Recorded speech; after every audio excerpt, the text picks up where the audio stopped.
Hey guys, what's going on? It is your good buddy Sam, and yeah, wanted to bring you another very exciting tutorial. At least I think it's exciting, and I think you will too. Basically, earlier today, I got excited by this idea of making a kind of drum sampler, and as is quite often the case, I messed it up horribly, and the result that came out though was many, many times cooler than what I could have hoped for based on what I was trying to achieve. So I wanted to show you how that happened, and then, yeah, hopefully you will enjoy it as much as I did. So my basic starting point was just to start with 2D.wave because, 2D.wave is like, 2D.wave has always been there for me, man. Me and 2D.wave, we go way back. So as is usual, I just grabbed all this stuff out of the help patch, copied it, and then pasted it in here. 2D.wave is basically just a buffer playback object, but in 2 dimensions, so to speak. You can check out my other tutorial on how to, some of the cool stuff that 2D.wave can do. But basically, I downloaded a whole bunch of drum loops from Freesound, and if I put in the values that I had here, this was like 1.6 maybe, and this was minus 0.05, something like this. This is maybe 1.56. And here's what some of the drum loops sound like that I was playing with.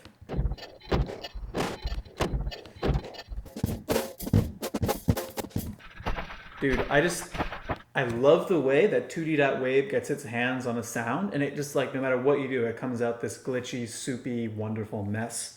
So anyway, I have my Akai LPD8 here. This video brought to you by Akai.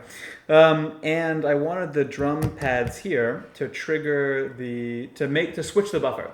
So I wanted to be able to trigger a switch between these kind of 8 sounds that I have. So to do that, I started with a U menu. U menu has this really nifty feature if you open up the inspector where you can click auto populate and then prefix or folder here. If you click choose, then that U menu will fill up automatically with whatever's in the folder that you chose. So I have this folder here called drum that has my drum sounds in it.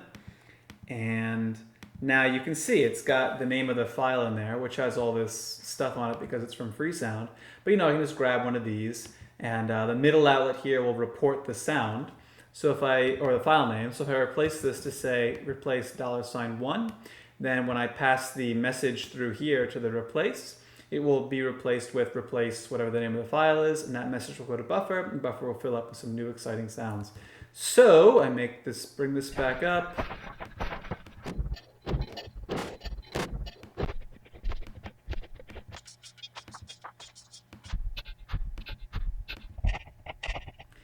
You get the idea. Anyway, I wanted to trigger this from my MIDI controller. So I made a MIDI in, and then to that I attached a MIDI parse. And the knobs here I have, or the pads here, I have configured to send control change events. So you can see I start to push my pads. Pad 1 has no effect. Well, if you're gonna not cooperate with me while I try to make a video, oh, I see. MIDI in, I have to select the LPD8. And you can also just write in here LPD8. And now this should automatically try to connect to my LPD8. Yes, and now I push the pads, cool. Pad 1, 2, 3, 4, 5, 6. And this I discovered later, for reasons only one of the good people at Akai will understand. My pads are actually numbered 1, 2, 3, 4, 5, 6, 8, 9. So 7 got skipped, I have no idea why. Cause 7, 8, 9. I don't know. Anyway, 7's not there.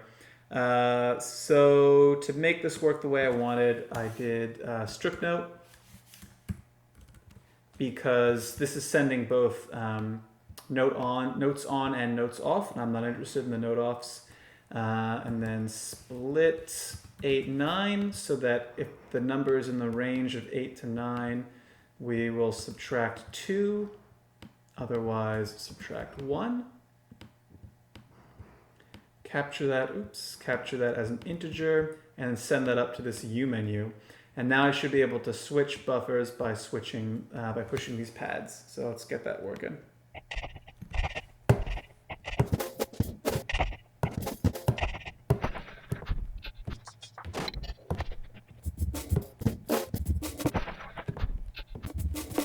So that's cool. The only thing I might want to do now is make it so that, see like these phasers, right, are going at their own rate.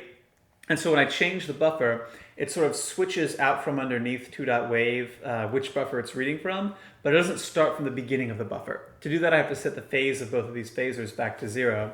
And that's pretty easily accomplished just by making a message box down here so that whenever we change the buffer, it also resets both of these phasers, just like that.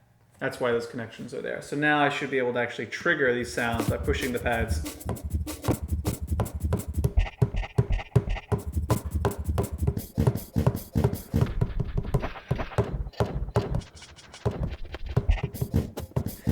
Okay, so but this was the really cool moment, is I was doing all this and then I started to tweak the knobs here on my MIDI controller. And as it turns out, the knobs are mapped to the same control channels. So these pads are control channels 1, 2, 3, 4, 5, 6, 7, 8. And these knobs are also control channels 1, 2, 3, 4, 5, 6, 7, 8. Meaning that when I turn the knobs, it actually affects it actually re-trigger. I'm turning knobs now, and it's actually loading new samples. How crazy is that? Moreover, it's loading a new sample every time the knob reports a new number. So like if I turn the knob slowly, it's actually sending, like listen to this, I'm turning the knob slowly. You can hear it restarting the audio file. But if I turn it quickly, you get this crazy glitch sound because it's sending the message to reload the buffer, several times a second as fast as it can pull the knob. So now if I just tool around with these knobs,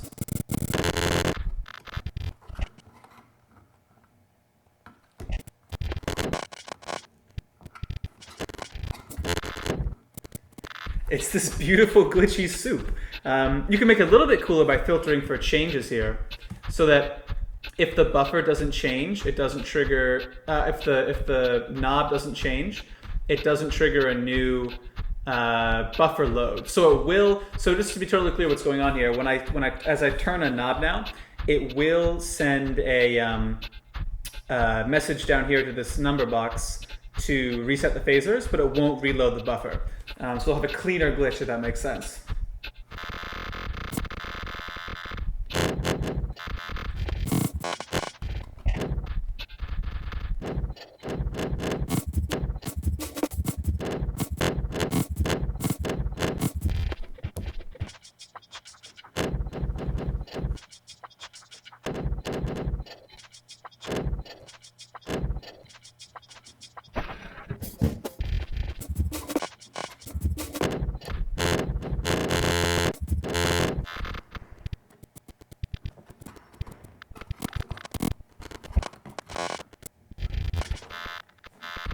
Yeah, man, I find this endlessly amusing. It's so cool, and it's like not at all what I meant to do, but way better than what I was actually doing. So that's the end of this tutorial. As you can see, it's the easiest thing in the world, but I'll post the patch anyway.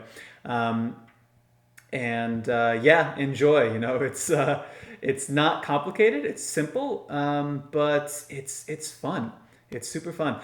You can ape this effect, by the way, if you don't have MIDI controller like I do. You can just use sliders and actually get the same effect.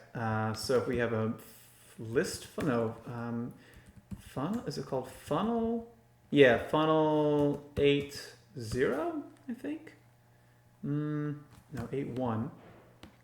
Take these sliders and hook them up like so.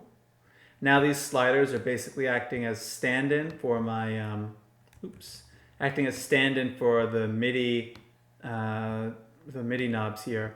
So I can connect this slider up to here, actually all the way up to the strip note, and then start to tweak these, and you should hear it.